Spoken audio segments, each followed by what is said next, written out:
శుభములు కలుగు నీకు.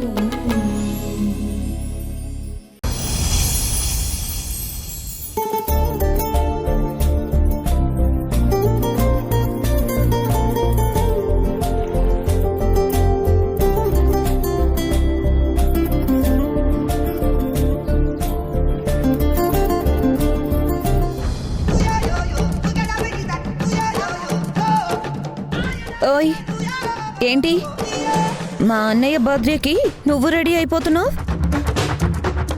వాడిని ఇంప్రెస్ చేద్దాం అనుకుంటున్నావా? నువ్వు ఎన్ని వేషాలు వేసినా వాడేమి నీ వంక చూడ్డు. విక్కీని ఇంప్రెస్ చేయడానికి నాకు వేరే పని లేదనుకున్నావా? ఏయ్ విక్కీ కోసం కాక మరెందుకు రెడీ అవుతున్నావు? నా సబ్స్క్రైబర్స్ కోసం. హ? ఆ, ఎలాగో ఈవినింగ్ డెకరేషన్ చేస్తారు, లైటింగ్ పెడతారు. ఆ లైటింగ్ లో ఎటు మీ లొట్టు పెట్ట మాడు మొహంతో పుట్టినరోజు కేక్ కట్ చేస్తాడు కదా. ఏయ్ నిన్ను ఆ అంత లైటింగ్ డెకరేషను ఇవన్నీ వేస్ట్ చేయడం ఎందుకు? వాటికి ఒక కలర్ అవ్వాలి అంటే నాలాంటి గ్లామర్ ఒకటి యాడ్ అవ్వాలి. ఆ బ్యాక్గ్రౌండ్ లో నేను రీల్స్ చేయాలి. ఆ రీల్స్ వల్ల జనంలో నా క్రేజ్ పెంచుకోవాలి. అలాగైనా మీరు పెట్టే ఖర్చుకి న్యాయం చేయాలని రెడీ అవుతున్నాను. ఏయ్ నీకు బాగా పొగరెక్కువైపోయింది. నీ నూరికే వదలద్దు. సూర్పనకకి కోసినట్టు ముక్కు చెవులు కోసి ఉప్పు కారం పెట్టి ఊరబెట్టాలి. నువ్వు మండిపోయి ఎగురుతూ ఉంటే నీ పక్కన చేరి మేమంతా ఎంజాయ్ చేయాలి. అప్పుడు గాని నీ పొగరు తగ్గి నీకప్పుడు గాని బుద్ధి రాదు.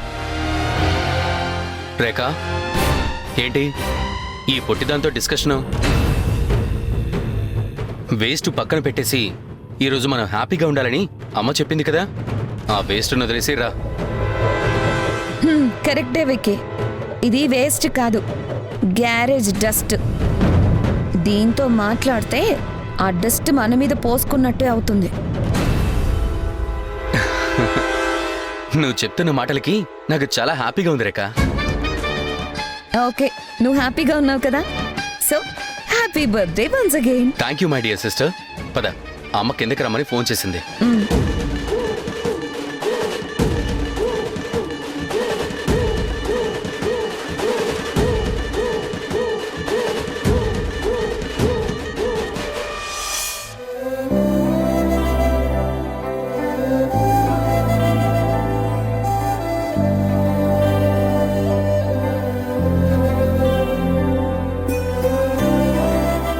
ఇది నా విక్కీ బేట అంటే.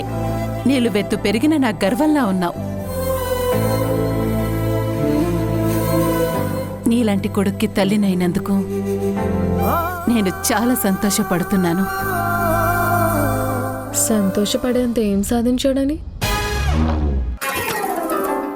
నువ్విలాగే సంతోషంగా బిజినెస్లో ఎన్నో ఎత్తులకి ఎదగాలని కోరుకుంటున్నాను. అలా కాదు, పక్క వాళ్ళని నాశనం చేస్తూ పైశాచికంగా ఆనందంగా అనుభవిస్తూ ఎదగాలని ఆశీర్వదించండి.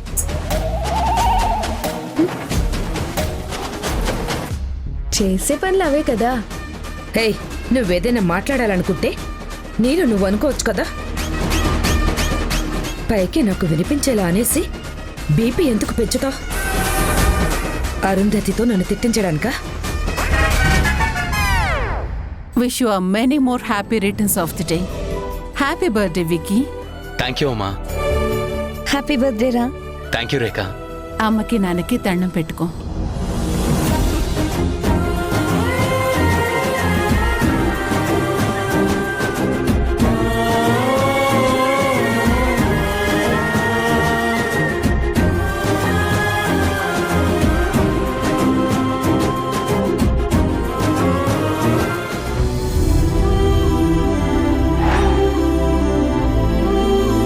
రతన్, వీణ, చూడండి, పరిపూర్ణంగా ఎదిగిన మీ కొడుకుని. అమ్మా,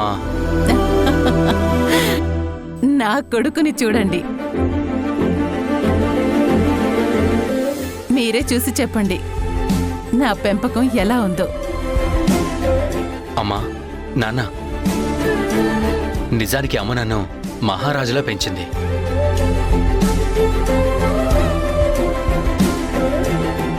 బిజినెస్ ని కొండంత పెంచి ఓ సామ్రాజ్యాన్ని సృష్టించి నన్ను దానికి చక్రవర్తిని చేయాలనుకుంటుంది. మిగతా వాళ్ళ పిల్లల్ని నాశనం చేయాలనుకుంటుంది. అంత వరస్ట్గా పెంచింది మీ పిల్లల్ని.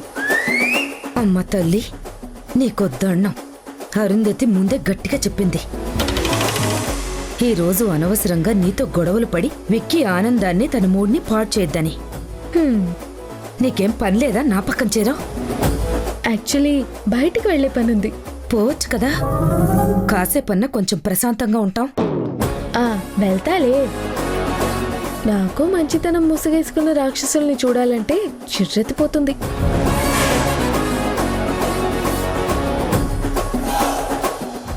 బాబు, మీ అమ్మగారు నిన్ను చక్రవర్తినే కాదు బాబు, ప్రపంచానికే రాజుని చేస్తుంది. తనకు నీ మీద ఉన్న ప్రేమ అలాంటిది.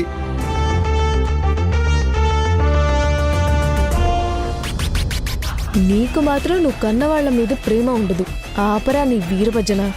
అమ్మో, దీని వంక చూస్తే చాలు దీని మనసులో అనుకున్నవన్నీ నిజంగానే నాకు తెలుస్తాయో లేక నాకే అలా అనిపిస్తుందో అర్థం కావట్లేదు. దీన్ని చూడకపోవడమే బెటర్.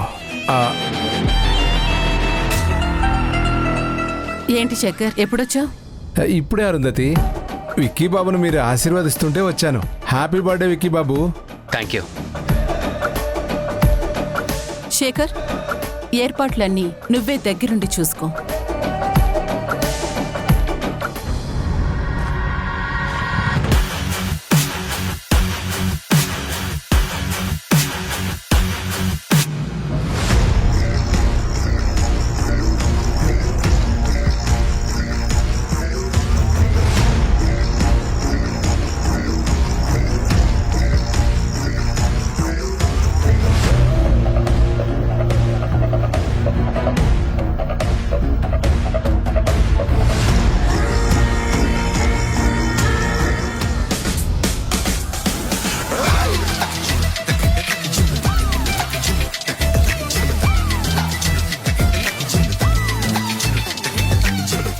అదేంటి లక్ష్మి, జార్లో పచ్చడి తీయకుండా నూనె మాత్రమే తీస్తున్నావు?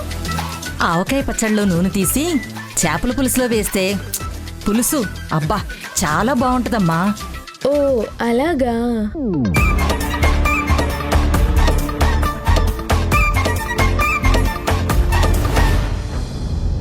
నీ నూరికే వదలద్దు. శూర్పణఖకి కోసినట్టు ముక్కు చెవులు కోసి ఉప్పు కారం పెట్టి ఊరబెట్టాలి.